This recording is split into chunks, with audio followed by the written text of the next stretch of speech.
У нас основные причины, их высветить, а основная причина там, ДТП у нас, большая часть. Это скоростной режим и встречка. Выстроить эту ситуацию.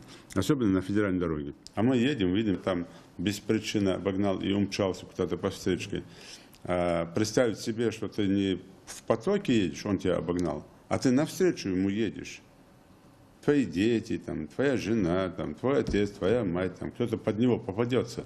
Об этом мы не думаем. Мы думаем, что это тебя не коснется. Выявлять, работать, там, профилактику проводить. Посмотрите по этому поводу. Здесь надо создать, там, в том числе из ветеранов полиции, в том числе из молодежного парламента, правительства молодежного, в том числе молодежный комитет подключить.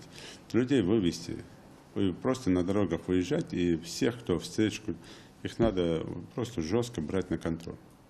Усилить работу, продолжить работу по тонировке, растонированию, начиная, там, как я уже говорил, там, чиновников, не чиновников, бюджетников, там, всех остальных.